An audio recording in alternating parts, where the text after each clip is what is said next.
Fala pessoal, fala Clóvis, começando mais um podcast aqui.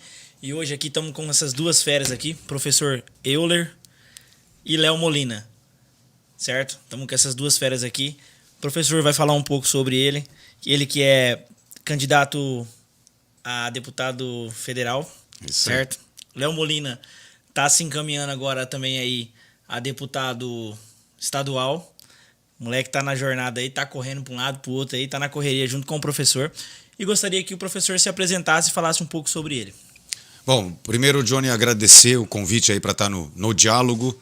É uma cidade aqui de Nova Londrina que eu não conhecia, mas já ouvi falar muito de Nova Londrina porque eu tenho um colega que trabalha comigo lá em Curitiba, a gente dá aula no Positivo, e ele é aqui de Nova Londrina, né? O Pedro Olivo, Pedrão, um grande jogador de futebol, saiu daqui faz muito tempo, então obviamente talvez vocês nem conheçam, mas ele fala que todo ano ele volta aqui para visitar a família, então eu já ouvi falar muito de Nova Londrina por causa disso.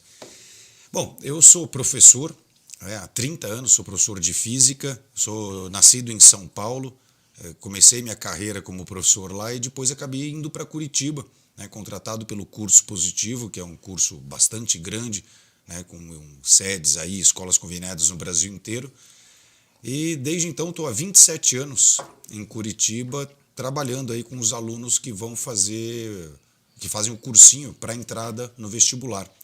E aí nesse meio tempo eu já tive mais ou menos uns 130 mil alunos. Nossa. Imagina, são 27 anos, cada ano a gente tem ali uns 5 mil alunos, então por aí perto dos 130 mil alunos que já passaram por lá e que hoje estão espalhados não só no estado inteiro, né, porque muitas vezes a pessoa sai da sua cidade, vai estudar lá com a gente, faz a faculdade e acaba voltando para a cidade de origem para abrir o seu negócio. Sim. Como médico, como dentista, como engenheiro.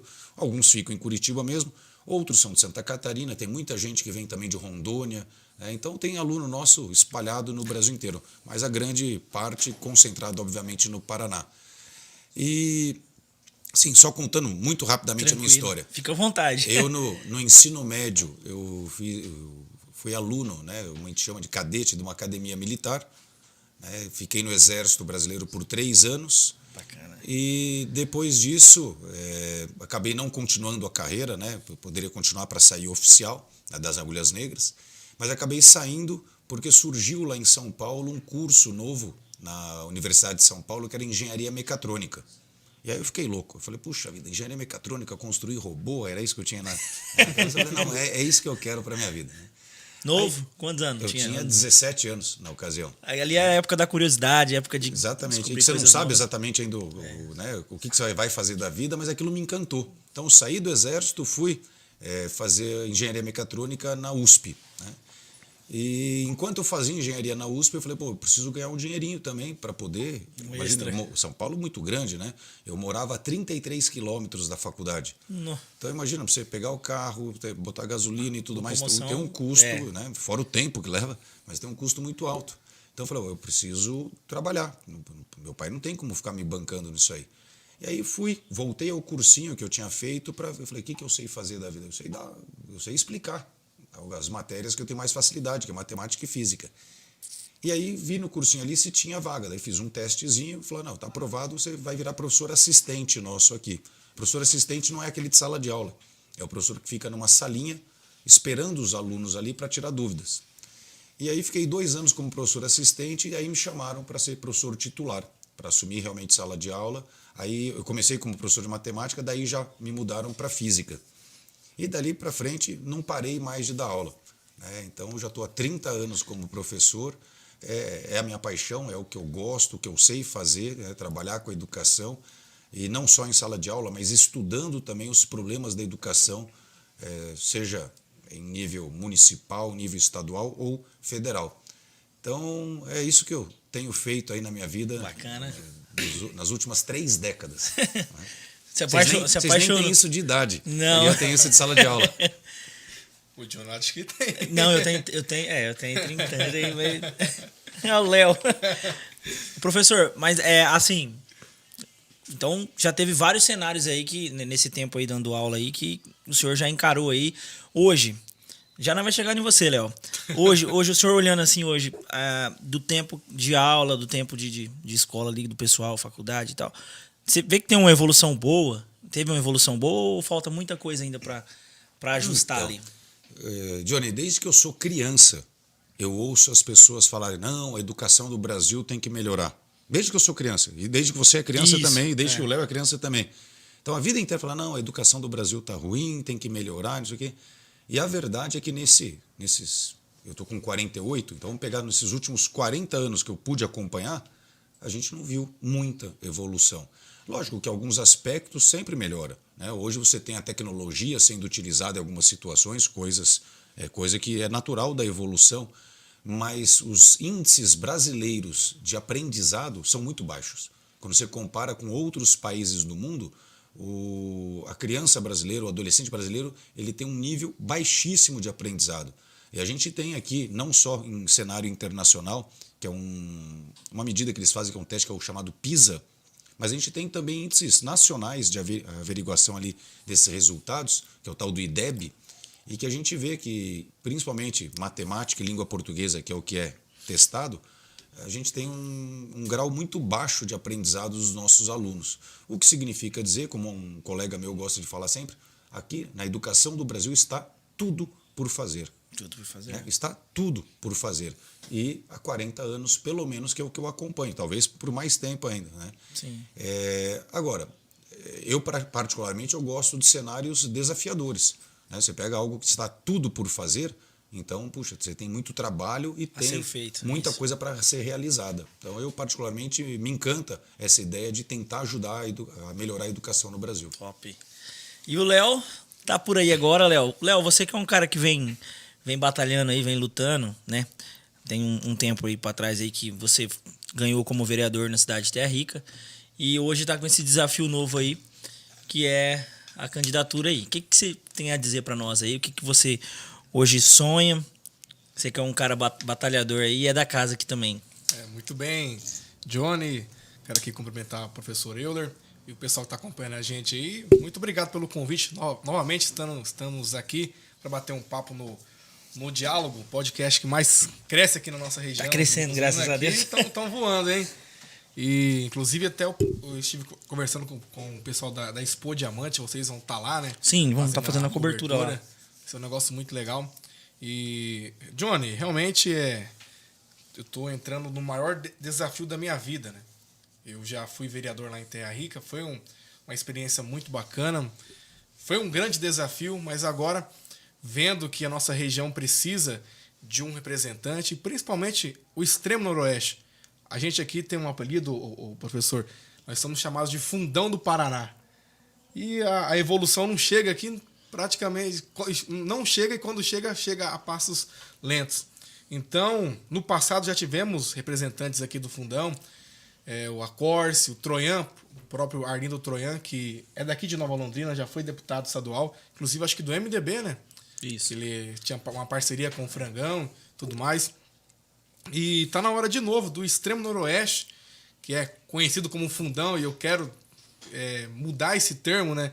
Que aqui, na verdade, é o começo do Paraná, não é o Fundão do Paraná. Precisa muito de um representante. Precisa muito de uma pessoa que lute principalmente pelo turismo, que é a nossa maior riqueza, e que venha trazer mais saúde, mais educação pro extremo noroeste. Então, observando essa situação, eu decidi então entrar e concorrer como candidato a deputado estadual. Top. Tem bastante desafio pela frente aí, né, Léo? Muito. Olha, eu confesso que eu tô indo dormir 2, 3 horas da manhã, já acordo às 7, já começa a ir pra luta e era pra eu emagrecer, mas eu acabei engordando aí nas últimas semanas uns 10 quilos, cara. Não sei se é ansiedade, mas minhas camisetas estão todas ficando já apertadas. Eu comecei a campanha, eu estava com 150 quilos, olha só.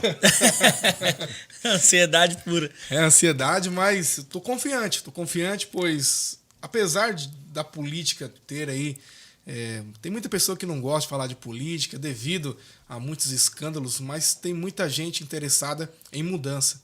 E eu tô confiando nesse público que quer mudança, que quer colocar pessoas novas, pessoas ficha limpa, pessoas que realmente vão dar uma cara nova para a política. Então esse é o público que eu tô. Não, a gente tá, assim, Léo, hoje, assim, eu sou um cara que eu gosto de opinar bastante, assim. Eu vendo o professor, tô conhecendo o professor hoje, né? O professor, pelo que eu vejo, é um cara bem centrado, um cara que tem um objetivo e vai para cima. O Léo eu conheço também há algum tempo. Então, assim, a gente tá aqui com 2 campeões hoje. Não é para jogar confete, não vim jogar confete, mas estamos com 2 campeões, porque o professor já vem de uma carreira, né? Ele já é vereador na cidade de Curitiba, é isso, professor? Isso aí. O Léo já vem também de uma campanha legal, como vereador em Terra Rica. Então, assim, a gente está com 2 campeões aqui, certo? Então, eu sei que vocês vão para cima, vocês vão fazer acontecer. E assim, professor, eu queria saber um pouco também de você, o que hoje você vê assim que precisa a ser feito e o que tem que ser feito na sua candidatura, né? Como você está hoje, igual você chegou aqui, correria ali, o Léo também junto aí. Hoje, olhando assim pelo cenário do Brasil, o que o senhor acha que tem que ser feito para melhorar aí essa condição nossa no Brasil aí? Bom, antes de qualquer coisa, eu queria fazer um comentário, né? As pessoas costumam falar que o jovem não se interessa pela política. E é errado isso. Na verdade, é a política que não se interessa pelo jovem. Boa. Né? Tá aqui uma prova viva que é o Léo. 28 anos, Léo? 26. 26, né? 26 anos. Pô, já foi eleito vereador, o vereador mais novo da história de Terra Rica. Um jovem, né, que se interessa pela política, tem feito uma boa política conversando com as pessoas, né, olhando olho no olho ali, indo atrás das pessoas, querendo saber o que elas precisam para ver de que forma ele pode ajudar. Então é muito legal que a gente tenha um movimento novo de os jovens querendo realmente entrar na política. Perfeito.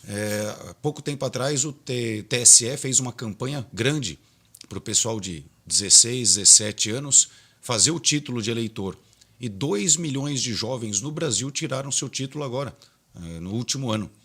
Aqui no Paraná, se eu não me engano, são cerca de 150 mil novos jovens com títulos. Então, essa é a prova de que o jovem quer sim saber da política, mas ele quer saber de uma política bem feita. Ele quer saber de uma política que não seja com aqueles termos chatos, com as pessoas discutindo coisas chatas. Não, a política ela tem que ser uma coisa séria, mas não tem que ser uma coisa chata. Sim. Ela tem que ser uma coisa séria, mas não precisa ser sisuda. Então, eu acho que é dever, inclusive, dos políticos tornar as discussões ali mais acessíveis para o público. Numa linguagem mais flexível, ao invés de ficar usando um monte de termos técnicos que afastam as pessoas, não. Perfeito. Falar a linguagem do povo para que o povo ouça aquilo e fale, puxa, olha, o assunto que eles estão discutindo é legal, é importante, é interessante, é algo que faz diferença na nossa vida e impacta a nossa vida. Isso. Aí você vai conseguir trazer as pessoas realmente mais próximas da política. E é isso, a participação popular é essencial. Perfeito, perfeito. Mas só... Eu não respondi tua pergunta, na verdade, né? Eu queria fazer esse comentário em respeito aqui, em relação ao Léo, que é uma pessoa que eu estou apostando muito. Aposto muito na candidatura dele e na continuidade, no futuro político dele, que é uma grande liderança aqui do Noroeste do Paraná e futuramente uma grande liderança do Paraná inteiro. Top. Só pegando um gancho sobre o que você falou, às vezes as pessoas, os jovens, né? Não entendem muito sobre política. É como você disse. Muito termo ali mais difícil de entender. Aí às vezes fica meio de canto, não está entendendo o que está falando. Então, assim, é muito interessante, é muito importante ter uma conversa mais, vamos dizer assim, popular. Sim. Né? Para a pessoa sentir mais, vamos dizer assim, interesse em participar da conversa, interesse em também falar um pouco sobre o que ela acha. E isso falta um pouco, isso aí é perfeitamente. Você sabe que um tempo atrás eu tive ideia de criar um podcast também sobre política. Sim. E o nome do podcast ia ser Política PQP. Eu falei, nossa, o que é o PQP? Não, é para quem precisa. Então é política para quem precisa. E todo mundo precisa de política. E a ideia era justamente essa, trazer convidados que pudessem falar de temas da política, mas com uma linguagem mais agradável, mais acessível, criando esse interesse. Uma cultura política é algo importante na população. Top, é muito importante isso daí. Léo, você hoje aí, olhando aí pro professor aí que tem uma caminhada aí já de, vamos dizer, de sucesso aí, agora almejando, né, coisas novas. O que você me diz assim hoje? Pega de exemplo, pega aí Sim. Olha, quando eu conheci o professor Euler, eu fui pesquisar, né, sobre a vida dele. E aí, o que me chamou a atenção foi o preparamento dele. Até ontem eu disse isso nas nossas reuniões. Você pegar os 500, tem 500 candidatos a deputados federais? Esse ano são 800. 800. Olha só.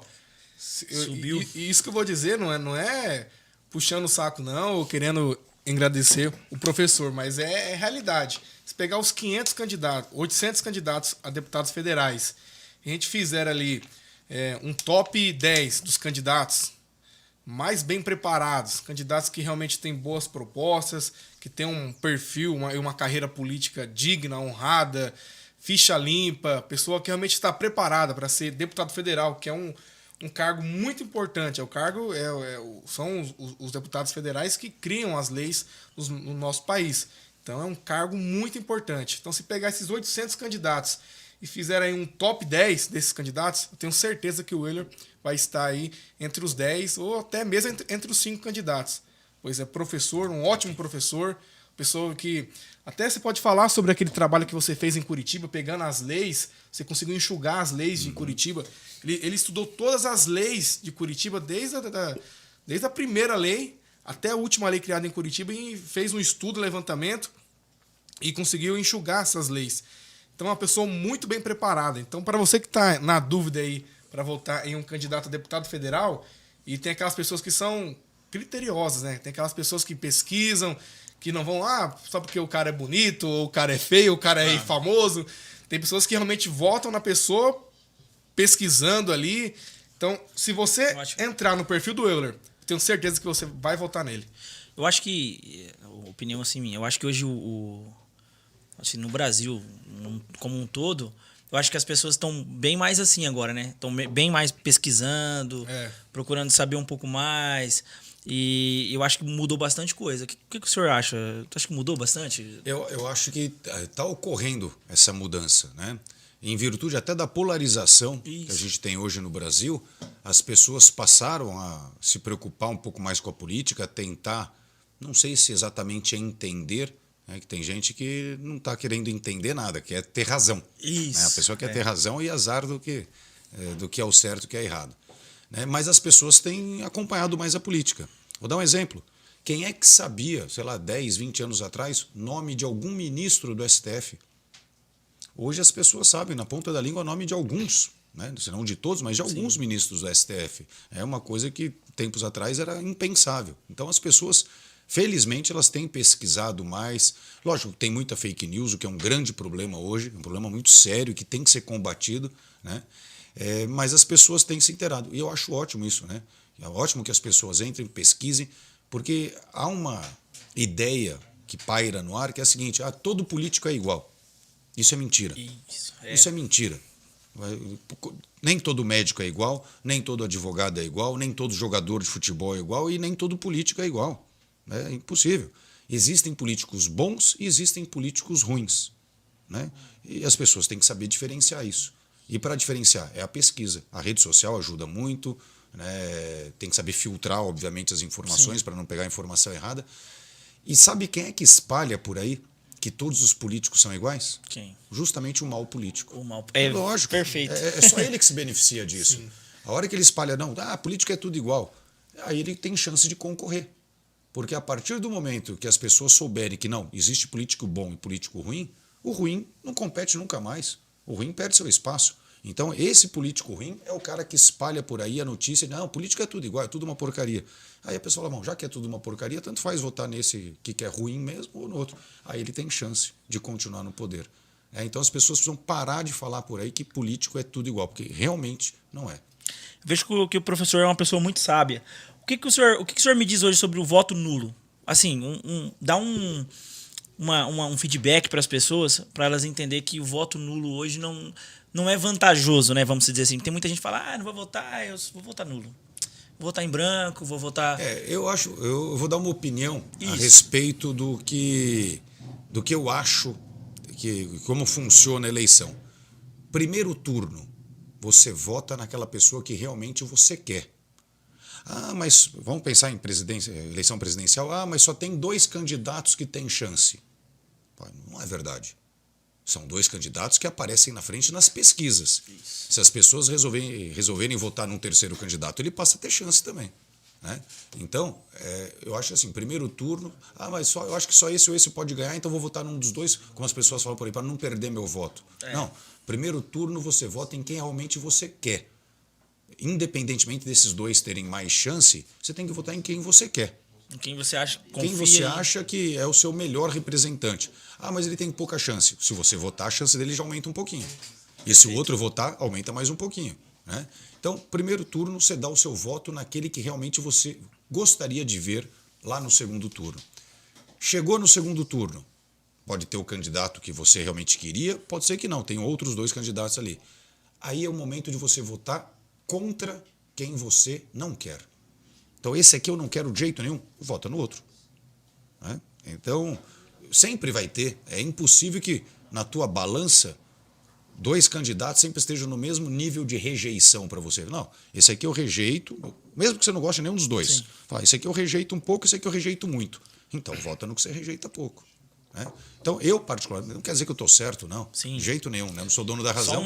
Mas é uma ideia. Feedback, uma ideia, uma opinião. Primeiro turno, você vota em realmente quem você gostaria de ver como seu presidente. E segundo turno, você vota contra aquele que você não quer ver de jeito nenhum como teu presidente. Eu acho que esse é um voto sábio, é um voto aí que tem, vamos dizer assim, uma ciência por trás. Top. Né?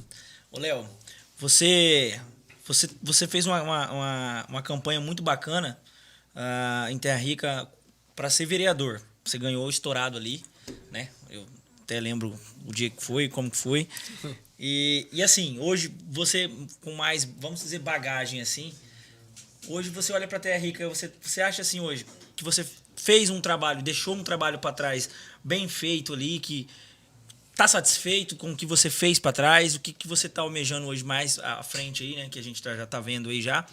E fala um pouco pra gente. Sim, ô Johnny, ali em Terra Rica, eu fiquei mais ou menos 1 ano e 2 meses como vereador. E nesse tempo eu fiz muita coisa. Tanto é que as pessoas... Eu tinha uma fama lá em Terra Rica, tem uma fama lá em Terra Rica de uma pessoa que não tem medo de opinar e que não se esconde. Geralmente tem vereador em cidade pequena, ele acaba se escondendo mais, porque as pessoas procuram mais. As pessoas sabem onde você mora, sabem seu telefone. E eu sempre estava disposto ali a ajudar, claro, na medida do possível. E a minha primeira ação como vereador lá em Terra Rica, meu primeiro projeto de lei, eu criei um projeto onde todo parque da cidade tem que ter um brinquedo para as crianças portadoras de deficiência. Eu passava pelos parques e lá tem uma família que eles têm ali, na família tem 2 crianças que têm problemas físicos, e eu via que elas moram perto de um parque. Eu passava por ali, eu via o menino na cadeira de rodas ali, sempre olhando as crianças brincando. E eu falei, olha, se eu ganhar para vereador, a primeira coisa que eu vou fazer é criar um projeto de lei exigindo que todo parque da cidade tenha, no mínimo, 3 brinquedos. Também não seja um brinquedo meia boca, só para dizer que tem um brinquedo. Não, eu quero que, no mínimo, tenha 3 brinquedos para crianças portadoras de deficiência. Brinquedo adaptado, né? Brinquedos adaptados e brinquedos legais também. Porque eu andei pesquisando e eu vi que tem muito brinquedo para esse público. Mas, sabe, aqueles brinquedos que é somente para dizer que, olha, tem um brinquedo aqui para eles. Entendi. E foi a minha primeira atitude como vereador. E também, uma outra luta minha, eu sempre fui um amante do esporte, Johnny. Hoje eu sou narrador esportivo. E eu sempre fui um amante do esporte. E lá em Terra Rica tem um time de futsal feminino. As meninas, inclusive, né, Anderson, foram campeãs agora da macro regional. Ganharam os jogos. Top. Foram campeão da macro. Agora vão para Curitiba jogar a fase final. E eu percebia que elas sempre ali foram meio que só por elas mesmas. Não tinha muito apoio ali da prefeitura. Elas não tinham uma professora paga pelo município para dar aula para elas. Era tudo através de parcerias com empresários, enfim. Eu também fiz uma reunião com o prefeito, falei, olha, as meninas que traz tanto orgulho para a cidade, sempre estão ganhando jogos, elas precisam aí de no mínimo, uma treinadora ali paga pelo município para ampliar ainda mais esse projeto. E o prefeito, na época, entendeu essa minha reivindicação e contratou 2 professoras, uma para o time principal e outra para uma base, né? Pensando no futuro. Então, e também outras situações onde eu também uso meu trabalho como repórter para ajudar a população. A região, o bairro ali tem uma reivindicação, eu vou lá, cobro na Câmara dos Vereadores, faço indicação para o prefeito, mas também vou lá e gravo uma reportagem. Ou o prefeito faz, ou ele fica mal. Tá na roça. Claro, sempre também respeitando. Eu sempre fiz reportagem assim, mas eu nunca usei disso para colocar também o prefeito em saia justa. Eu não sou aquele cara que faz... Ali chega ali, tem um buraco na rua, o cara vai lá, grava, faz todo aquele pampeiro. Não, eu realmente pesquisava a situação. Aquilo que eu via que realmente o prefeito estava pecando, eu gravava uma reportagem, gravava pessoas falando dessa situação. Também eu não usava disso de um palanque. Sempre fui muito coerente também. Tanto é que eu tenho um bom relacionamento com o prefeito, porque ele enxerga isso também. Ele vê que eu não sou uma pessoa da oposição, sou uma pessoa que estou ali do lado da população, mas não de um lado político ou para fazer denegrir a imagem do prefeito. Sempre fui muito coerente. Tanto é que você pegar as minhas votações, eu sempre tive muita personalidade para votar. Geralmente, quem é da base do prefeito vota junto com o prefeito. Né? Eu, em certas situações, votava a favor, em outras, somente eu ali estava contra. E sendo praticamente ali da base do prefeito, pois o meu partido ele não teve coligação, mas eu manifestei o meu voto para o prefeito Júlio, que foi eleito. E pertencendo à base dele, eu votava naquilo que eu achava certo. Claro, obtive desgaste político, de liderança, mas eu sempre fui muito coerente e muito, sabe, se eu penso que é assim, vai ser assim, independente das situações que eu vou ter que passar, mas eu sempre fui muito coerente. Ô, Léo, eu lembro que teve uma época que você foi bastante criticado por seu pai também ser do ramo político, né? Uhum. E o pessoal criticava, mas Léo, você tem certeza que você quer isso? O que na sua cabeça assim se passava? Porque assim, tinha muita cobrança, né? Pelo seu pai já tá na política e você tão novo, querer também ir pelo mesmo lado, assim. Como é que você conseguiu levar essas críticas aí? Mas, na verdade, assim, quem me colocou na política mesmo, que fez o primeiro convite para mim me filiar a um partido, foi o prefeito Júlio. Não foi nem o meu pai. Meu pai, eu e ele tivemos um relacionamento, nós até hoje eu tenho um relacionamento com ele, é meio complicado. Eu sou filho de outro relacionamento, a gente cresceu distante, e eu me tornei radialista lá em Curitiba, e o prefeito Júlio me fez um convite para filiar no PSC, na época ele era do PSC, me filiou no PSC Jovem e me incentivou a entrar na política. E na época eu somente apoiei apoiei o grupo, não fui candidato, acho que eu tinha 18 anos na época, não fui candidato. Aí eu me mudei, fui para outra cidade. Aí quando eu voltei para Terra Rica, eu novamente me filiei ao partido da base do Júlio. E aí, nos acréscimos ali, onde eu tinha que definir o partido que eu iria disputar, o meu pai veio conversar comigo e falou: olha, eu tava pensando em te lançar como vereador, mas você tá do lado do prefeito Júlio, eu vou lançar aí a minha esposa como prefeita, vai ficar ruim você da família e tal. E aí, como eu tenho uma dívida muito grande com a minha irmã... Sinuca de bico, hein? Fiquei numa sinuca de bico. Mas eu tenho um bom relacionamento com a minha irmã mais velha, que é filha dele. E aí ela veio e me pediu, falou: olha, para não gerar intriga na família e tudo mais, concorre ali no partido do pai. Eu sei que vocês não se dão muito bem, sempre foram distantes. Aí eu decidi entrar nessa sinuca de bico literalmente, pois lá nesse partido, pelas pesquisas ali do pessoal que entende de política, eles já estavam falando que o partido só iria fazer uma cadeira. E lá estava o vereador mais votado da história de Terra Rica. O cara teve 1.200 votos na última eleição. E tinha também a minha madrasta, que era vereadora, e talvez iria a prefeita, mas se ela recuasse, ela iria concorrer como vereadora. Então eu tinha que concorrer contra o cara que teve mais votos na história de Terra Rica e contra a minha madrasta, que era presidente da Câmara na época. Deu vontade de desistir, não? Não, eu falei: olha, eu tô indo aqui, mas eu tô indo para um suicídio, pois... é complicado.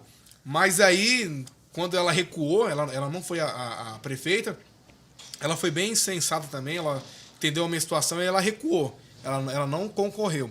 Mas mesmo assim eu tava batendo de frente com o candidato mais votado da história de Terra Rica.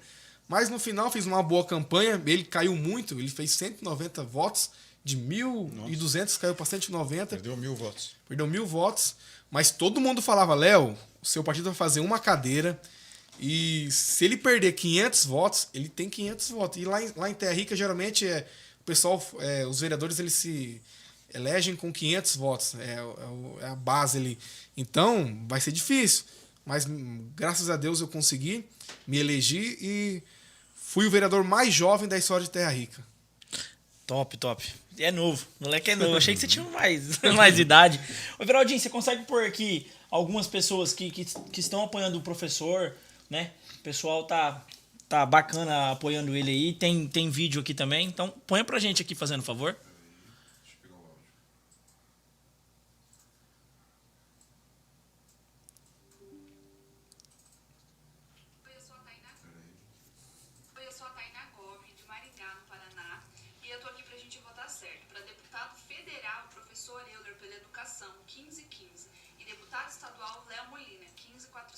Que legal. A gente consegue fazer a diferença.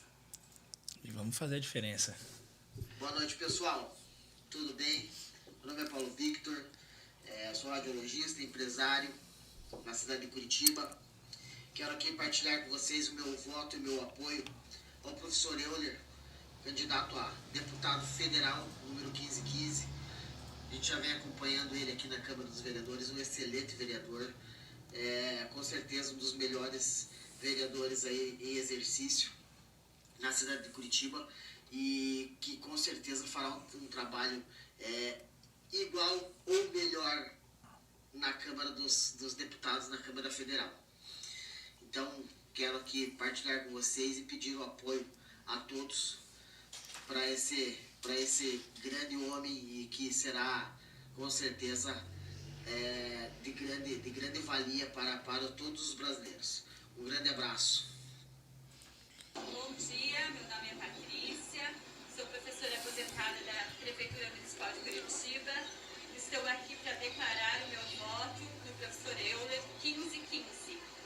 Nas eleições, não esqueça, professor Euler 1515. Oi, eu sou a Camila Cabral, de Maringá, no Paraná. Eu estou fechada para deputado estadual Léo Molina, para deputado federal professor Euler, porque só assim a gente consegue fazer mudança, votando em gente do bem. Olha aí, bacana, hein? Oi, gente. Bacana. Meu nome é Hannah, sou aqui de Curitiba. Já fui aluna do professor Euler, do curso positivo. E, cara, ele é um cara sensacional. Ele é extremamente coerente, competente. E acredito que a gente consiga colocar um político de verdade para representar a gente como deputado federal. E as propostas dele são impecáveis, de coerência, de necessárias para a sociedade. Ele com certeza vai ter o meu voto. E é um prazer. Eu tenho orgulho de falar que eu vou votar no professor Euler para deputado federal.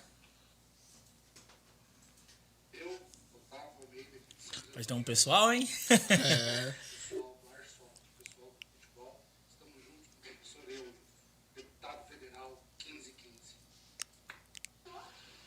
Olá, pessoal, meu nome é Thiago Marcelino, sou de Curitiba. Estou passando aqui para pedir o apoio de vocês para o professor Euler. É um político extremamente atuante na nossa capital e que atua muito com a pauta de inovação. É uma pauta que a gente tem muito carinho e que muda demais a vida das pessoas. Então, no dia 2 de outubro, vote 1515 Euler, deputado federal. Oi, pessoal, tudo bom? Eu sou a professora Nadiane e eu estou 100% com o professor Euler. É 1515. Professor, Fiquei até emocionado aqui, cara. Que legal isso. Prepararam uma boa surpresa para mim. passa um filme assim, mesmo com a carreira já de vereador, atuando ali, né? Passa um filme agora? Então, eu vou aproveitar esse momento para, na verdade, voltar uma pergunta que você tinha feito, que eu acho que é algo absolutamente necessário de ser comentado. Qual que é a principal função de um deputado federal? Isso, eu queria. Na hora que as pessoas vão votar, elas têm que ter isso como na sua consciência. Falar, para que serve o deputado estadual? Para que serve o deputado federal? Então, vamos lá. tanto um quanto o outro, eles são responsáveis por elaborar leis. O deputado federal, as leis federais, o deputado estadual, as leis do estado. Né? Só que se a gente for pensar, e o Léo comentou algo a respeito, cara, lei a gente tem de sobra. Lei a gente tem um monte e muitas delas não cumpridas. Fala. Só cortando um pouquinho depois, se o senhor puder explicar um pouco sobre o que o Léo falou também, sobre ter algumas mudanças que o senhor fez sobre algumas leis. Vou aproveitar esse gancho para fazer isso bacana aí. Demais. Então, eu fiquei interessado sobre isso também. É um projeto muito bacana. Lei a gente tem de sobra. Aí já vou dar então esse exemplo. Curitiba, por exemplo, de 1948 até 2022, né, Curitiba produziu 16 mil leis municipais.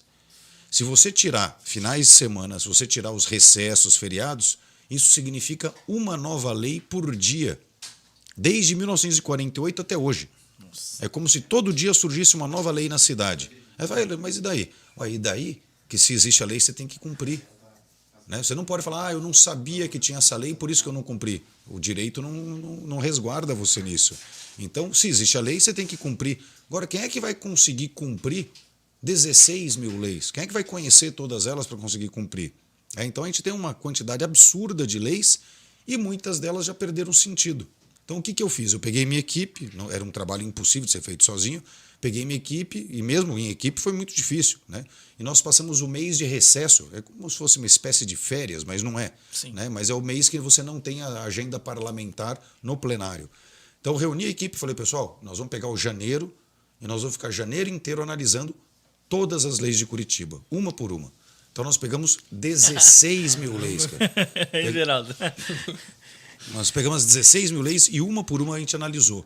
Para a gente perceber o seguinte, essa lei é importante, tem que continuar. Essa aqui, essa aqui é duvidosa, não sei se tem que continuar ou não. Aí essa outra, não, essa aqui não tem mais sentido nenhum. Não é viável. Então, não interessa mais, ela está obsoleta, ela está ultrapassada, ou ela é inútil, ou ela é algo que atrapalha, inclusive, a vida das pessoas. Fala, o que a gente faz com essa? Essa tem que revogar. Né? Então a gente fez esse trabalho, a gente analisou as 16 mil leis e a gente percebeu que de cara, assim, de pronto, dava para revogar 3 mil. Dá para revogar mais, só que essas outras que talvez sejam revogadas requerem um estudo um pouco maior. Então ele falou, não vamos também fazer algo descuidado, vamos fazer algo criterioso. Mas 3 mil leis estava na cara, essas aqui tem que jogar fora. Vou dar um exemplo, tinha uma lei que determinava, de 1950, ela determinava onde é que era o ponto de parada do gado em Curitiba para o abate. Né? Ela já foi importante? Certamente ela já foi importante. Na época dela... Época, né? Mas perdeu sentido. Só que ela continua ali como uma lei que está em vigor. Outra, essa eu acho absurdo. Tem uma lei lá de Curitiba que fala o seguinte, todo restaurante... E ela está vigorando, está válida ainda. Todo restaurante de Curitiba tem que reservar metade da área para fumante e metade para não fumante. Mas a gente sabe que há muito tempo já é proibido fumar dentro de restaurante. Só que tem uma outra lei que fala que tem que reservar área para fumante. Eu fico imaginando o coitado do dono do restaurante, que ele fica pensando, bom, e agora? Eu sei que ninguém vai fumar aqui porque é proibido. Mas tem uma lei que fala que eu tenho que reservar metade da área para fumante. O que eu faço? Sigo essa lei ou não? Na balança ele Teoricamente, se tem a lei, você tem que seguir. Sim. Se chegar um fiscal e falar, olha, você não reservou a área para fumante aqui, vai ser multado. Lógico que o fiscal com bom senso, ele nem pede o cumprimento dessa lei. Pô, mas se você tem a lei e que ninguém vai cumprir porque não precisa cumprir, o que você tem que fazer? Revogar. Sim. Né? Então nós reunimos ali 3 mil leis que deveriam ser revogadas. E por que é importante fazer a revogação? Porque a vida das pessoas fica mais fácil quando você tem menos leis, menos obrigações, principalmente essas que são inúteis. Né? Você facilita a vida das pessoas, você desburocratiza todo o processo. E, então isso é uma coisa que eu tinha vontade de fazer e fiz. O projeto está tramitando ali na Câmara. Deu um projeto, uma grossura gigantesca aqui. E eu tenho vontade de fazer isso também em nível federal. Existem muitas leis federais que também não têm mais o menor sentido ou estão ultrapassadas. Vou dar um exemplo, até porque tem a ver com a minha história. O Código Penal Militar. Nós temos o Código Penal, né, vamos dizer assim, para os civis, e tem um Código Específico Penal Militar. É um código de 1969. Ele tem 50 anos. Ele foi criado durante o regime militar, onde, obviamente, o ambiente era completamente diferente de hoje. Talvez naquele momento do regime militar precisasse assim, de uma segurança maior, vamos dizer assim, um controle maior da Força Armada, pelos riscos que existiam ali na época. né? Você tem ali um regime militar e que, obviamente, era um regime forte, concentrador de poder e que tinha que segurar a tropa, né? Talvez fosse essa a ideia naquela ocasião. Isso não existe mais. Então é um código que ficou absolutamente obsoleto, atrasado. Tem crimes ali previstos que não tem mais o menor sentido, né? Às vezes você trata o militar como se fosse pior que um bandido, né? Então ele precisa ser remodelado, ele precisa ser, vamos dizer assim, atualizado. Esse é um trabalho que eu vou ter muito prazer em fazer. Mas não só no Código Penal Militar. Nós temos diversas outras legislações que são antigas e que elas têm que ser atualizadas, né? Colocadas aí nos dias atuais, né? Então, fazer leis é uma atividade tanto do deputado federal quanto do deputado estadual, cada um no seu âmbito. Mas não é a atividade mais importante. A coisa mais importante que um deputado, um parlamentar pode contribuir com a nação é a fiscalização. Isso é a coisa mais importante que o vereador deve fazer em nível municipal, fiscalizando o prefeito, o deputado estadual deve fazer em nível estadual, fiscalizando o governador, e o deputado federal deve fazer em nível federal, fiscalizando o presidente da República. Eu não lembro na minha vida de ter ouvido um deputado federal ou um candidato a deputado federal falando assim, eu vou fiscalizar o presidente. Eu não lembro. Isso está na Constituição. É verdade mesmo. Está escrito ali, ó, o deputado federal deve fiscalizar o Poder Executivo, né? Então, essa é a minha principal proposta. Eu fiz isso como vereador em Curitiba. Lógico, você gera algumas inimizades. Ninguém gosta de ser fiscalizado. Você fala, o prefeito de Curitiba gosta de você? Claro que não gosta, né? Mas, assim, eu não levo para o lado pessoal. Eu não tenho absolutamente nada contra o prefeito de Curitiba. Pessoalmente, nada contra. Mas eu estava cumprindo o meu trabalho de fiscalizador, né? Então, a política não tem que ser uma coisa pessoal. Eu gosto dele como pessoa, não. Lá não é o local para fazer amigos. Amizade você tem fora da política. Lá é o local para você mostrar o seu trabalho à sociedade. Então, esse é o maior compromisso com a população, de fiscalizar o próximo presidente, seja ele ou ela quem for. Seja ele ou ela de que partido for. Até se for do meu partido, não tem problema nenhum, vou fiscalizar do mesmo jeito. Eu já fiz isso em Curitiba, tendo gente do meu partido na prefeitura e eu fiscalizei, né? Então, eu tenho coragem e experiência hoje suficientes para poder desenvolver esse trabalho. E o que eu penso? São 513 deputados federais. 513. É muita se gente. Se cada um deles escolhesse um pontinho, um detalhezinho para fiscalizar, um fala assim, eu vou fiscalizar só o Fundeb, que é o Fundo da Educação Básica. Outro fala, eu vou fiscalizar só as verbas da saúde. Outro fala, eu vou fiscalizar só os contratos da Petrobras. Dividisse a pizza ali, um pedacinho para cada um. Isso. Se cada um resolvesse fiscalizar só algumas açõezinhas do governo, perfeito. Na hora que você juntasse tudo, está tudo fiscalizado. Perfeito. E aí, fiscalizando tudo, não teriam ocorrido tantos escândalos de corrupção no nosso país. E eu dar uma peneirada boa ali. E olha que, como seria legal, podia ser a própria Câmara. Pode ser um sorteio, pode ser a mesa da Câmara determinando, você vai fiscalizar tal coisa, você isso, você aquilo. Já fazer essa divisão da pizza, como você falou. Top. Porque daí a população saberia até de quem cobrar. Deu um esquema de corrupção, aconteceu não sei o quê na, sei lá, tal empresa pública aí do Brasil. Quem cuida é fulano. Opa, deputado tal que não fiscalizou. Ele é o culpado do esquema de corrupção? Não. Mas ele é o culpado de não ter fiscalizado. Ele não cumpriu bem a função dele. Olha como funcionaria melhor. Não, perfeitamente. Perfeitamente. A ideia é sensacional. Uma pergunta particular minha. Quando se faz um exemplo, eu tenho um projeto e eu quero pôr esse projeto em prática. É muito difícil, eu sendo, um exemplo, igual o Léo, O Léo é de outro partido, só que o partido que está lá é outra pessoa contra ele. É muito difícil eu botar meu projeto em prática? Como que funciona? Porque tem muitas pessoas que eu vejo aqui mesmo na cidade cobrando vereadores. Mas tal projeto que você falou antes na sua candidatura e tal, e você não põe em prática. Aí ele falou, não, mas a culpa não é minha, a briga está lá dentro e tal. Como que funciona? Eu gostaria que explicasse também um pouco para as pessoas entenderem sobre isso. Vou te responder de forma rápida e depois eu explico. É muito difícil. É muito difícil, né? Porque o que a gente tem hoje nas câmaras municipais, e acontece também nas assembleias legislativas dos estados e também deve acontecer na Câmara Federal. Você tem lá o Poder Executivo, né, que seria o presidente da República, o governador ou o prefeito. E ele tem o partido e ele constrói ali o que ele chama de base de apoio dele. E, ao mesmo tempo, tem os outros que vão compor a chamada oposição, né? Sim. Se você é da base do prefeito, as Ok. coisas são mais fáceis, seus projetos tramitam. Cara, eu fico doidinho Se com isso você aí. é da chamada É sério, velho. oposição, aí o prefeito, normalmente ele tem a base maior do que a oposição. É difícil que uma oposição seja maior que a base, né? Sim. Então ele, tendo maioria dentro da Câmara ou dentro do parlamento ali, ele consegue travar projetos dos outros, né? E eu, por exemplo, em Curitiba, eu falo que eu não sou oposição. Né? Eu não sou oposição, mas eu tenho posição. São coisas diferentes. Né? E qual que é a minha posição? Fiscalizar o prefeito. Seja ele do meu partido, seja ele de outro partido qualquer, né? Não é nada contra a pessoa. E nem também não. As pessoas, então você fiscaliza, você é contra a prefeitura. Não, ao contrário, eu sou a favor. Eu quero que cresça, eu sou a favor da população. Sim. Né? Eu sou a favor de. A fiscalização não é para achar erro. Eu gostaria muito de fazer fiscalização e não achar nada errado. Esse é meu sonho. Né? A fiscalização é justamente para evitar que novos erros ocorram no futuro. É prevenir o erro. É para isso que se faz fiscalização. Só que é lógico que quem fiscaliza acaba gerando um certo grau de inimizade com quem está sendo fiscalizado. Sim. E aí eles tentam sim barrar a todo custo os projetos que você faz. É mais ou menos para dar um recado assim, olha, você está fiscalizando, então seus projetos não vão passar. Se você parar de fiscalizar, aí seus projetos vão tramitar Nossa, bonitinho. Everaldo, eu fico doidinho com um negócio desse. Eu acho um absurdo. É o toma lá da cá, né? Porque eu vejo aqui gente falando, mas cadê o seu projeto lá que você falou? A gente tá esperando, mas não é eu e tal.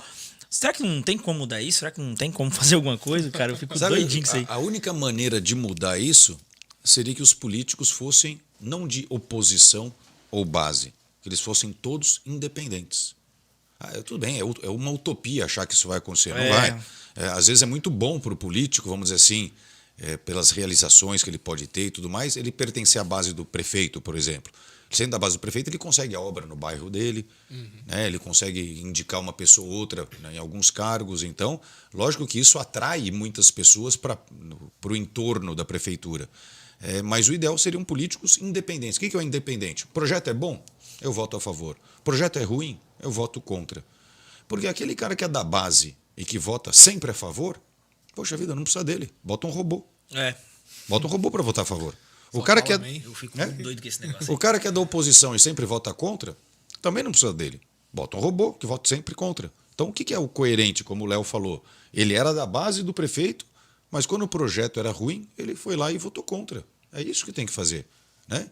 E, assim, o prefeito não tem nem que ficar bravo com isso. Né? Tudo é questão de diálogo na política. Ele fala, prefeito, olha, eu sou da tua base de apoio, eu concordo com a maioria das coisas que você faz e aquilo que for bom, conte comigo, mas, putz, esse projeto não tem como. Não, esse aqui eu não posso apoiar. Né? Por causa disso, vai lá, conversa. Né? Transparência, né? Você achar que você vai ser prefeito, governador ou presidente e que alguém tem que te apoiar o tempo todo, poxa vida, ninguém acerta o tempo todo. A gente vota num presidente, a gente vota num governador, num prefeito, querendo que ele acerte. Mas a gente quer que ele acerte a maioria das vezes. Achar que ele vai acertar todas as vezes, o tempo todo, é impossível. Então, como é que alguém que está lá no parlamento votando pode apoiar o tempo todo um governante? Apoiar o tempo todo significa que você vai errar junto com ele no momento que ele estiver errado. Né? Isso, querendo ou não, isso dificulta um pouco a campanha do cara, né? Sim, a imagem ali. Ele fica tido como o inimigo da cidade, né? Exatamente. E isso que o professor falou, eu acho que encaixa certinho também para nossa cidade, o Everaldo. Em questão de dividir a pizza. Um exemplo, eu vejo muito vereador hoje meio que perdido, vamos dizer assim. Se você pega um vereador ali, você joga ele... Você vai cuidar de tal bairro. Você vai cuidar desse bairro. Você vai cuidar desse. Você vai cuidar desse. Opa, deu problema, tá precisando de um tal bairro lá. É esse cara que cuida desse bairro aqui, ó. É teu o problema. Isso aí é perfeito. Eu acho que é uma falta um pouco de organização, vamos dizer assim, no geral.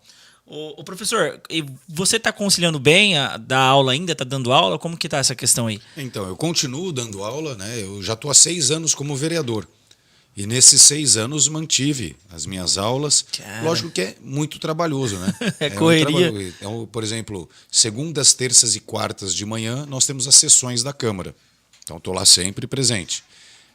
Aí, segunda, terças e quartas, eu fico à tarde lá no gabinete ou saio para fazer alguma fiscalização de obra, alguma coisa. Quinta-feira é o dia que eu dou aula. Então, quinta-feira eu começo às 7 da manhã e vou até às 8 da noite. Eu concentrei todas as minhas aulas na quinta-feira. Nossa. Né? E aí, sexta-feira, eu fico na Câmara o dia inteiro. Quando a gente fala na Câmara, é em função do trabalho da Câmara. Às vezes é lá dentro, às vezes é focado em algum ali. bairro. Então, assim, dos meus 5 dias da semana, o final de semana, o pessoal acha que não, mas vereador trabalha final de semana o tempo todo também, né, Léo? Mas durante os 5 dias da semana, 4 eu dedico inteiros à Câmara e 1 é um dia que eu dou aula. Não é fácil conciliar, mas eu tenho uma curiosidade particular, assim, é curioso porque, assim, são 2 cidades diferentes, igual o professor vereador lá de Curitiba, o Léo vereador lá de Terra Rica. Tem muita diferença em tipo assim, ó, sou vereador de Curitiba, o problema é bem maior, vamos dizer assim. Sou vereador de Terra Rica, o problema é bem menor. Ou é a mesma coisa, é a mesma pegada, muda uma coisa ou outra só ali. Não sei se vocês estão entendendo o que eu tô querendo... Entendi. Eu acho assim, que são 2 realidades bem distintas, né? Curitiba, capital do estado. Gostei já do bate-papo aqui, Verão. E eu acho assim, o método é o mesmo, né? A política funciona da mesma forma. Lá em Curitiba, o trabalho é bem maior do que em Terra Rica. E em Curitiba, eu acho que o vereador é quase um mini deputado ali. Ele tem uma estrutura melhor, né? Tem uma equipe. Lá são quantos assessores? 7 assessores. 7 assessores. Em Terra Rica não tem nenhum. Em Terra Rica você... É você e você. Você e você. É até um erro. Mas isso aí é pra criar casca, né? Mas é um erro mesmo, né? Porque o que o Léo está falando é verdade. Às vezes as pessoas falam mal de ter assessor. O assessor é necessário. Né? Não precisa ter 30 assessores, né? Mas ter um ou outro assessor... Sabe por quê? Porque o que é importante na política? Que toda a sociedade possa ser representada na Câmara. Então tem o Léo, que é repórter, vai ter o outro que é advogado, vai ter o outro que não tem formação nenhuma. Fala, mas você acha que pessoas que não têm nenhuma formação devem ocupar o cargo de vereador? Deve, claro que deve. Se você só tiver gente formada, né, só tem doutores ali, vamos dizer, Sim. Eles vão pensar em representar só as pessoas do mesmo nicho deles. Né? E as pessoas que não têm formação nenhuma ficam sem representação. Então, todas as classes sociais devem e podem estar representadas no parlamento. Agora, o que é importante? Que essa pessoa que talvez não tenha formação nenhuma, que ela possa ser assessorada por outras pessoas que tenham formação. Como é que você vai exercer bem um mandato de vereador sem ter um advogado do teu lado? Você vai elaborar leis. Você que nunca mexeu com lei na vida, como é que você vai elaborar leis da tua cabeça, do nada, escrevendo ali de qualquer forma? Não. Existem técnicas, regras para a elaboração de leis. Então, o Léo, que é repórter, não é obrigado a conhecer essas técnicas. Lógico que ele pode estudar e ir melhorando, mas no dia que ele assume como vereador, ele não sabe fazer ainda. Né? Como eu também. Sim. Eu sou professor de física, eu não sou advogado. Então, você ter assessoria jurídica, você ter uma assessoria técnica, né? Por exemplo, uma pessoa que é da área de urbanismo, né, para essa pessoa, no caso de Curitiba, né, então, mais importante isso, mas a área de urbanismo, para a pessoa saber o que pode e o que não pode construir, qual é a licença que precisa, o alvará e tudo mais, para ajudar a resolver problemas aí de pessoas que vêm te procurar. Se você não tiver essa assessoria, você não desenvolve bem o teu trabalho como parlamentar. E aí fala, mas é mais barato não ter assessor nenhum. É mais barato, mas a produtividade às vezes é 0. E aí saiu caro. Saiu caro, porque você não consegue produzir. Então, é muito melhor você ter assessoria técnica, assessoria importante, uma assessoria bem estruturada e que te faça ter um trabalho que dê resultados. Aí você devolveu para a sociedade aquilo que ela está pagando por meio de impostos. Top, né? Top.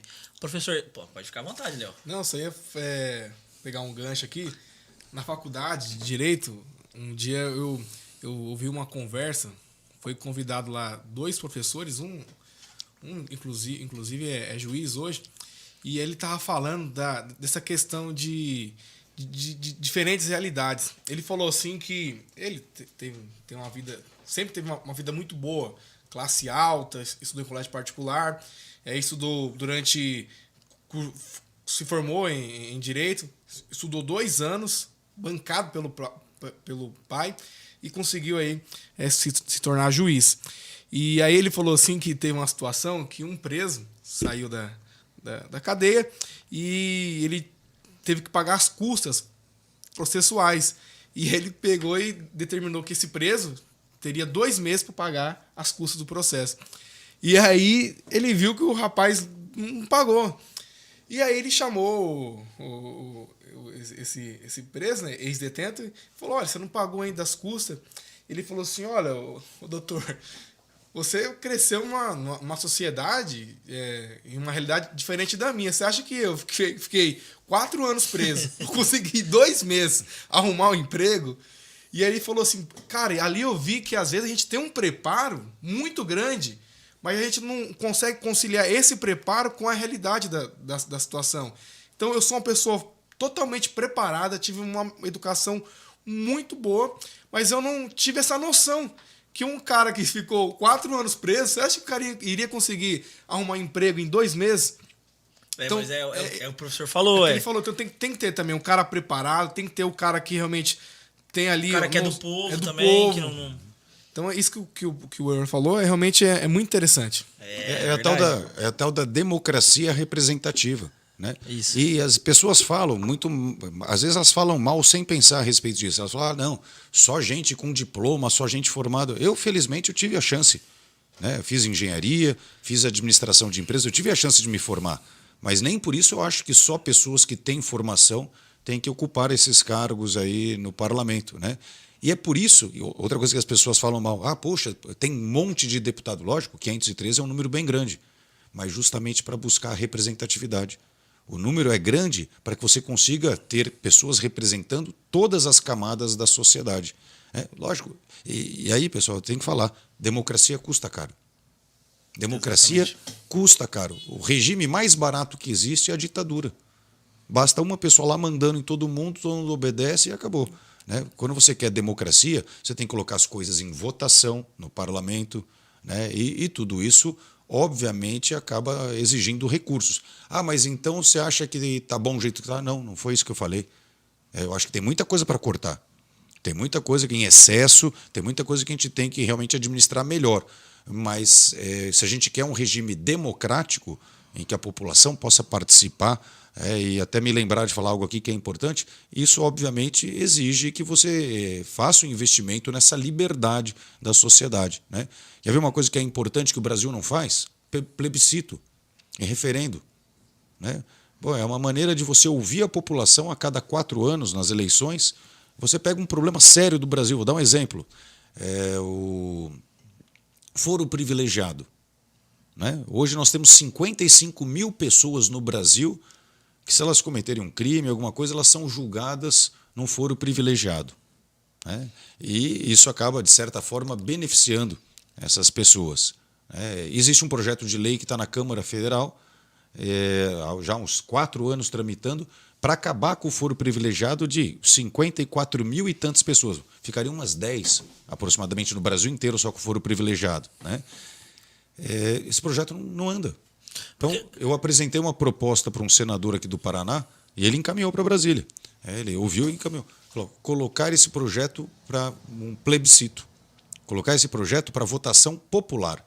Nas eleições, que a população pudesse falar, nós queremos o fim do foro privilegiado ou não, nós queremos do jeito que está, tá bom. A gente tem que começar a exercitar isso no Brasil. Né? Que a população, na hora da eleição, escolha o presidente, o governador, o senador, o deputado, mas também vote algumas questões que são importantes para a nação. Por que o político tem que votar tudo? Vamos decidir, deixa a população decidir se vai ter foro privilegiado ou não. Deixa a população decidir, por exemplo, prisão em segunda instância.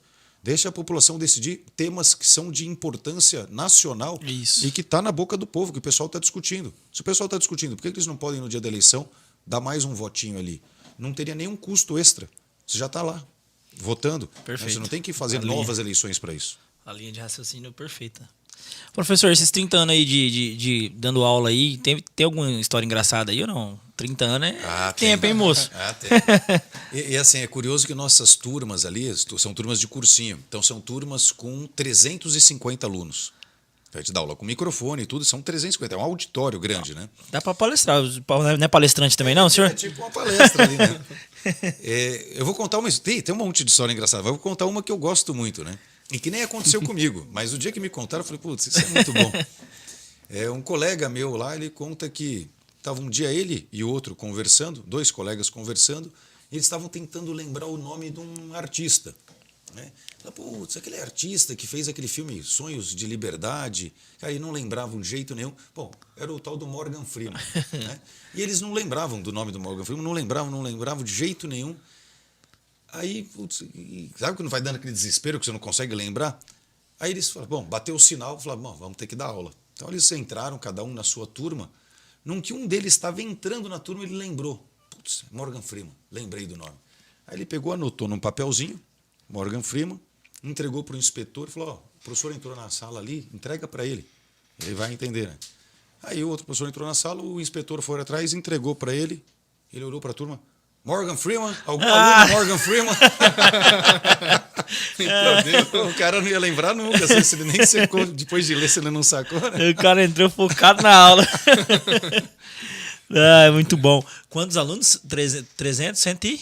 350 por sala. Rapaz. É gente, hein? É gente.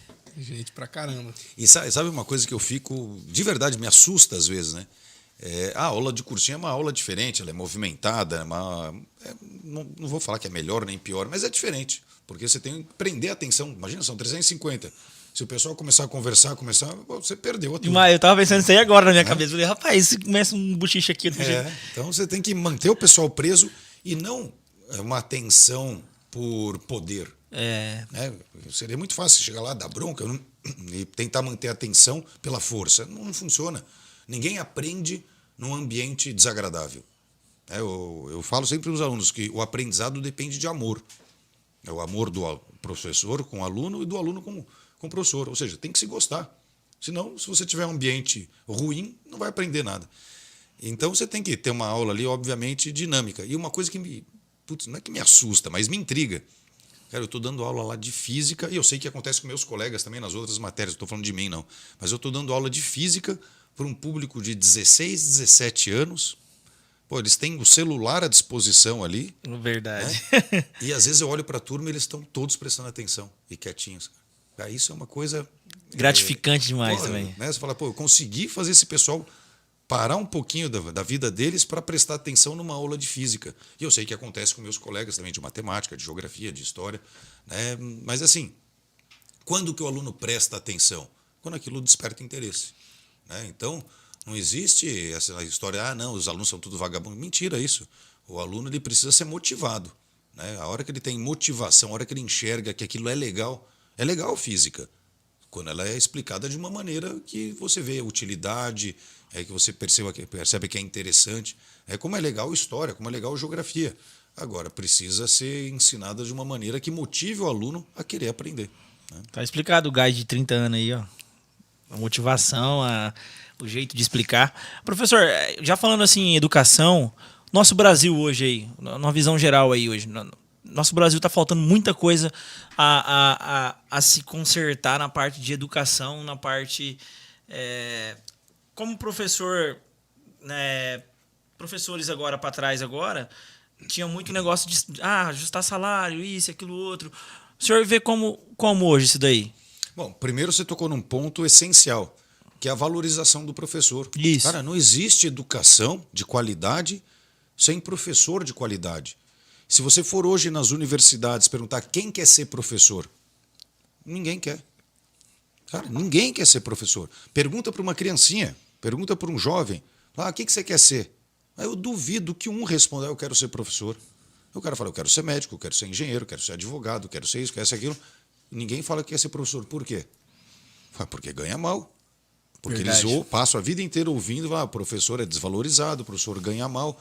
E para onde vai um país em que ninguém quer ser professor? Né? Aí quem que você coloca como professor? Aquela pessoa que não estudou para ser professor.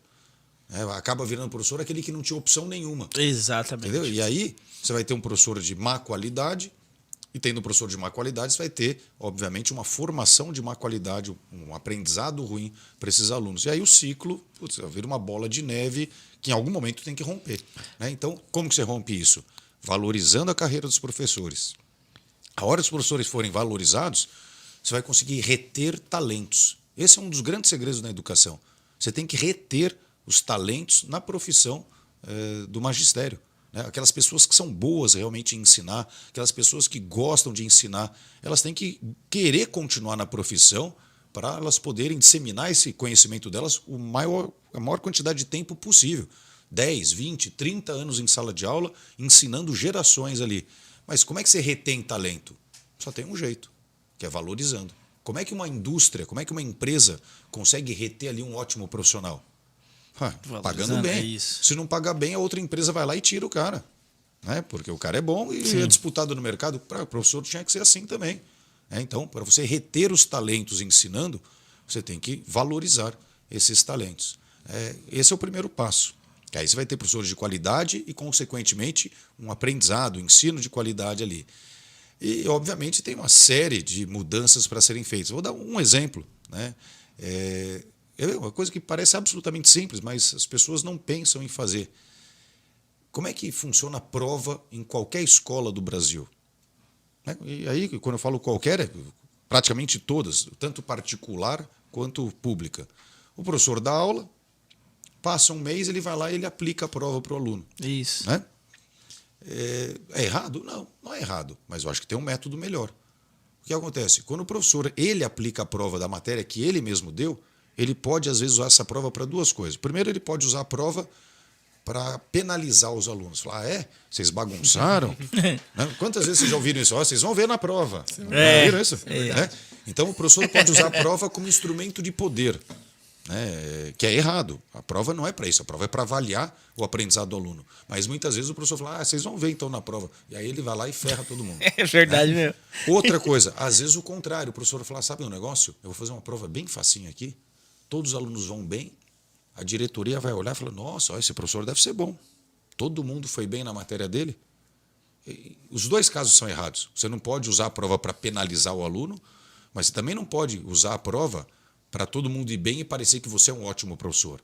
Então, qual que seria uma maneira, talvez ideal, não sei se ideal, mas uma maneira legal dessas provas serem feitas? A avaliação externa. Quem elabora a prova não é o professor que dá aula. Né? Então, você pode até ter uma outra avaliação em que esse professor mesmo avalie, ótimo. Mas, em algum momento, tem que ter uma avaliação externa. Então, os professores do estado inteiro, do município inteiro deram suas aulas, e aí vai chegar ali uma avaliação condizente com aquilo que foi ensinado. Lógico, não é para também castigar ninguém, não, mas condizente com aquilo que foi ensinado. Mas o que você vai medir com isso? Você vai medir não só a qualidade do que os alunos aprenderam, mas vai conseguir medir também se o professor conseguiu ensinar bem. Se todos os alunos... Quem fez a prova não é o professor que deu aula, é outro professor de fora. O professor que deu aula nem sabe qual a prova é. Então, primeiro, ao não saber que prova é, ele vai querer ensinar tudo para os alunos, para não correr o risco. Né? E aí, quando chega essa prova, você consegue ver qual é o rendimento dos alunos e você consegue ver também, falou, puxa, olha, essa turma inteira foi mal, talvez o professor não tenha dado conta. O que você faz com o professor? Vai penalizar? Não. Você vai ajudar o professor. Vamos ver onde errou ali, vamos ver o que professor, tem que consertar. O que aconteceu aqui? Vamos te ajudar. Precisa melhorar nisso ou naquilo. Talvez essa maneira de você explicar não esteja dando certo. É isso. Tem que haver uma cooperação geral das partes. As pessoas ficam pensando muito em penalizar. Olha, não deu certo isso, então eu vou te mandar embora. Não deu certo isso, então o aluno é vagabundo. Não. Tem que haver uma união, tem que haver um pacto pela educação. Faz avaliação externa, aí você consegue identificar problemas de aprendizado e de ensino. Vamos ajudar o aluno que não aprendeu e vamos ajudar o professor que, porventura, não conseguiu ensinar direito. Né? A hora que você tem essa soma de forças, aí a educação começa a acontecer. Né? Então, eu acho que tem muita coisa para evoluir no Brasil e, eu tenho 500 mil ideias. E não quer dizer que eu estou certo de novo, mas são ideias assim que a gente tem que, no mínimo, testar. O que a gente tem feito nos últimos 40 anos, como eu falei, não tem dado certo. E tem uma frase que dizem que é do Einstein, não sei exatamente. Falava, loucura é você fazer sempre a mesma coisa e ela está dando errado e você continua fazendo. Então, se o que a gente tem feito na nossa educação tem dado errado nos últimos 40 anos, nós vamos continuar repetindo por mais 40 anos? Ou vamos tentar novos métodos, vamos pensar um pouco na educação para transformar? Verdade, top. Bate palma aí, galera. Oxê. Aí os caras lá tudo...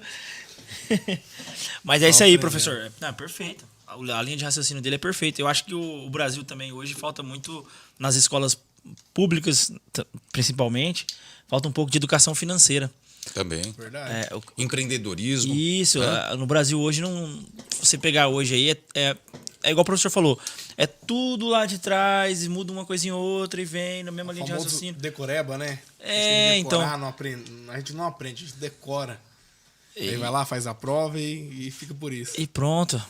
Mas. Um finge que ensina, outro finge que aprende. E tá todo mundo. Beleza, tá legal, tá bacana. Mas aquilo que eu falei da retenção de talentos é seríssimo. A gente precisa valorizar os professores. Né? Sim. A categoria.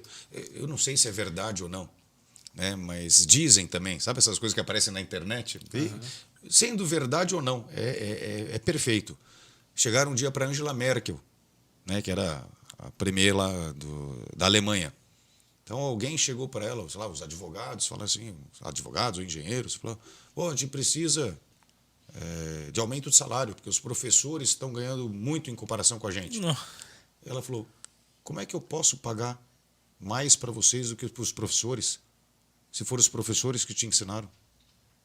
Né? Acabou a conversa ali. É verdade. Em outros países tem essa cultura, né, de valorização dos professores.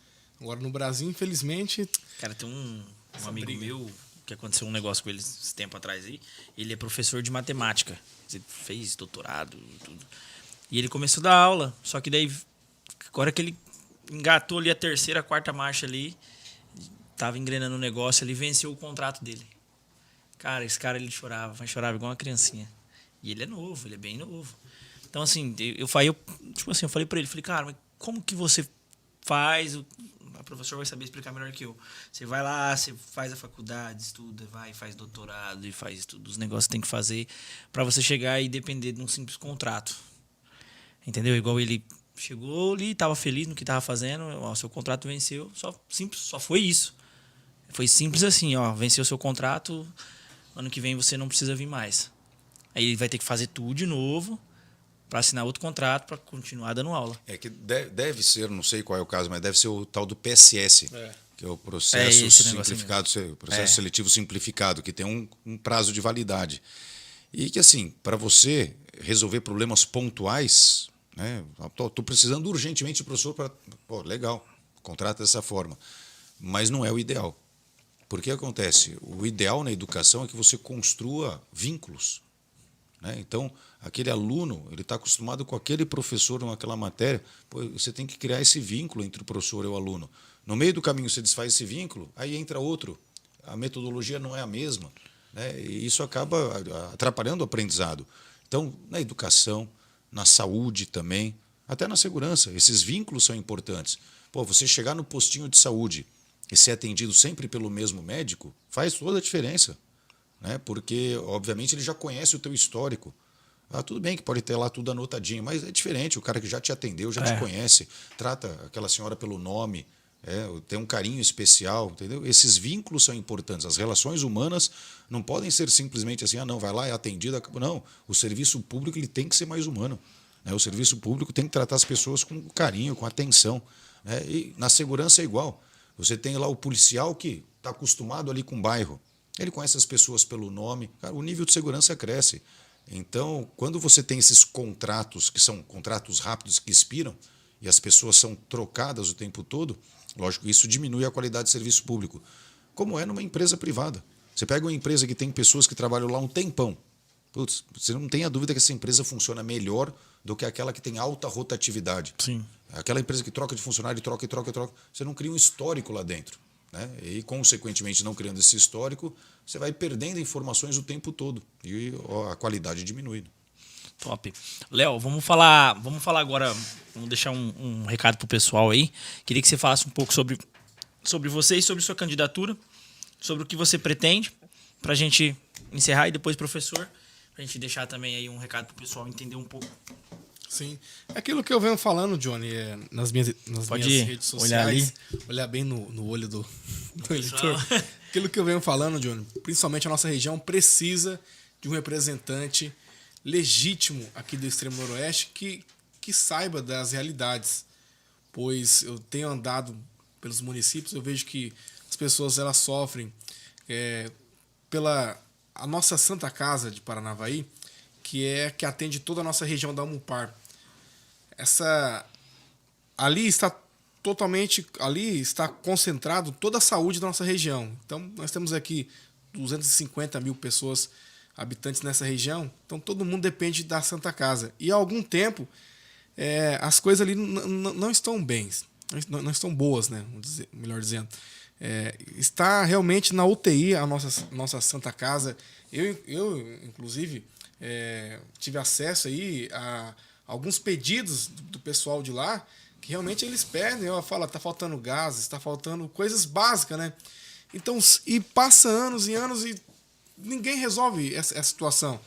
Então, eu vou lutar pela saúde aqui da nossa região. Eu tenho uma mãe que é dependente da saúde pública, conheço pessoas que são dependentes da saúde pública, então eu sei da realidade.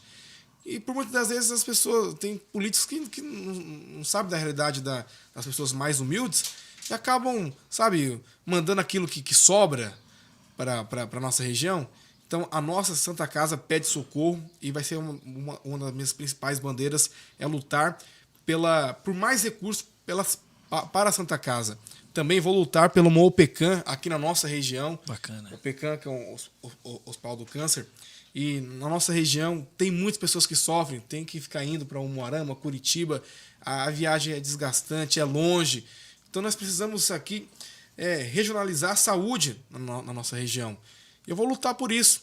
Também, eu andando pelas cidades, eu percebi que nossa região, Johnny, tem muitas cidades que praticamente tem ali 70%, 60% asfaltada e falta ali 40%, 30%. Falta tão pouco e parece que esses bairros, essas vilas que não tem asfalto, parece que é esquecida pelos governantes.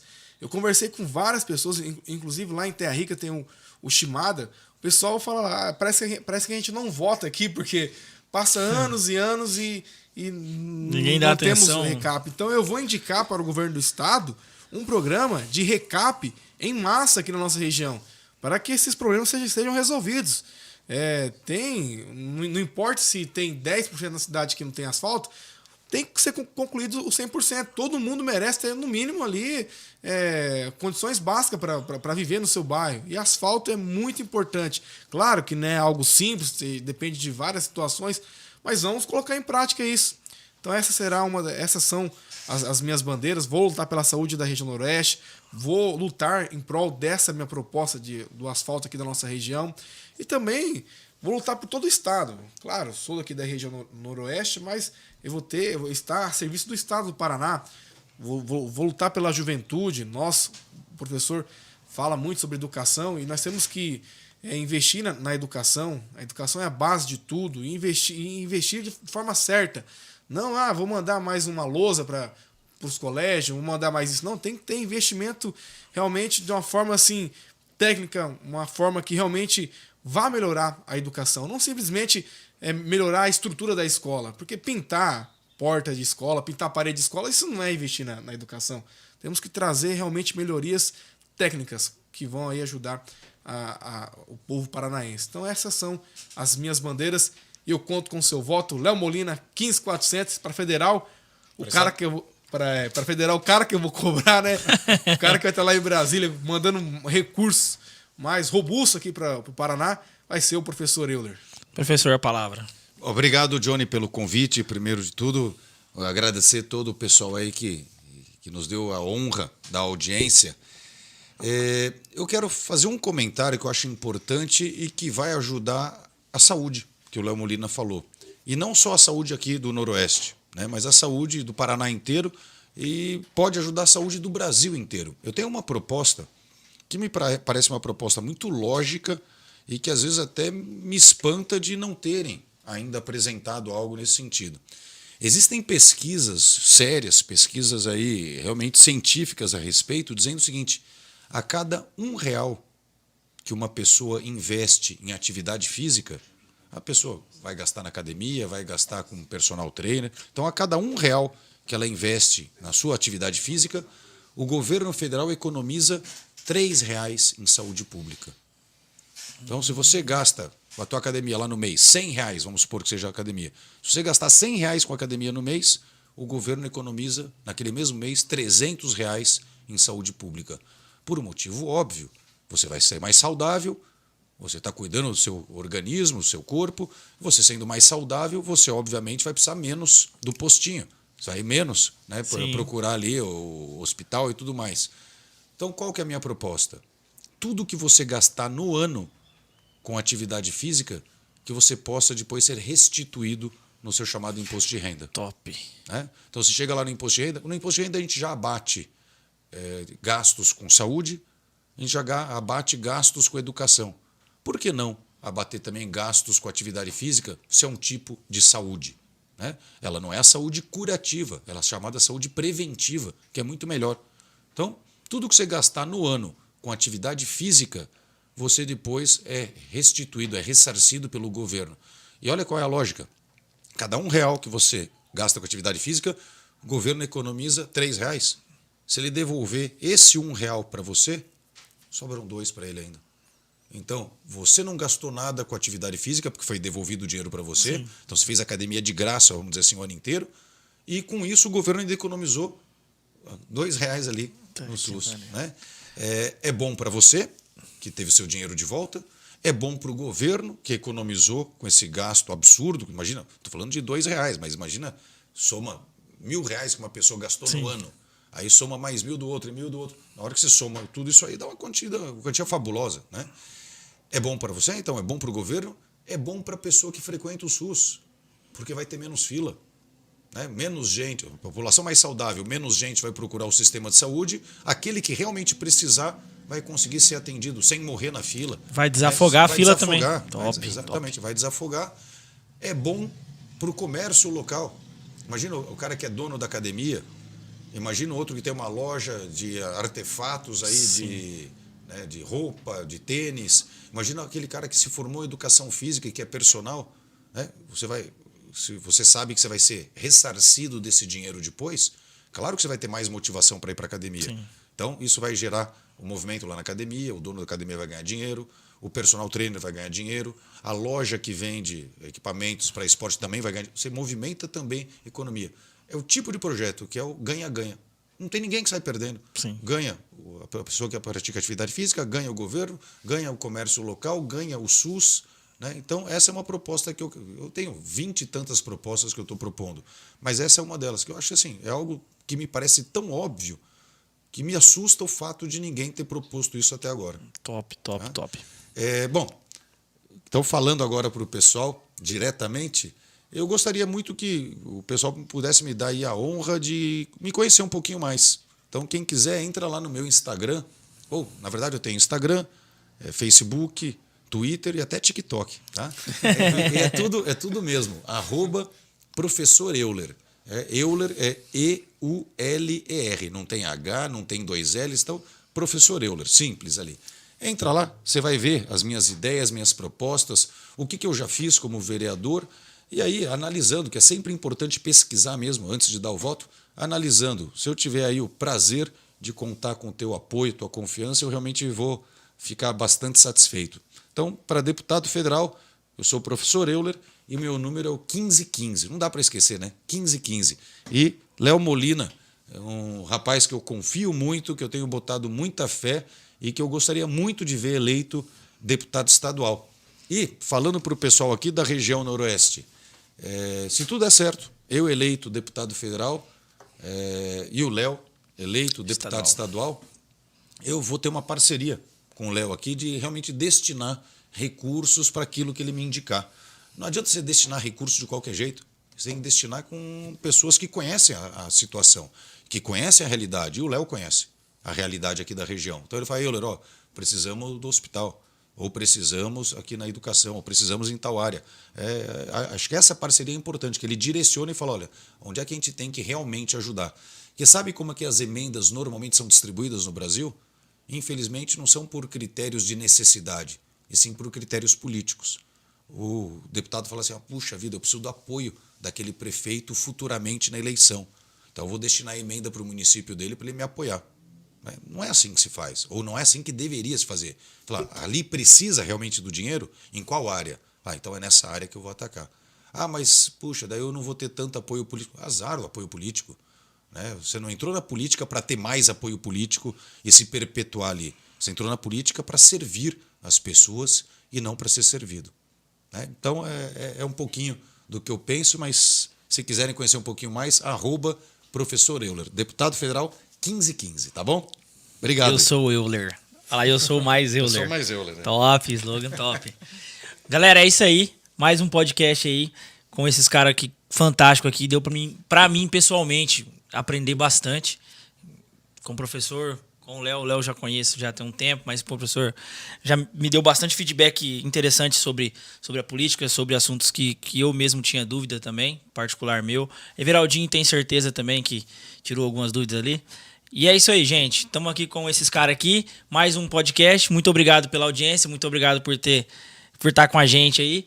Aos patrocinadores, muito obrigado por confiar em nosso trabalho. E é isso daí. Certinho?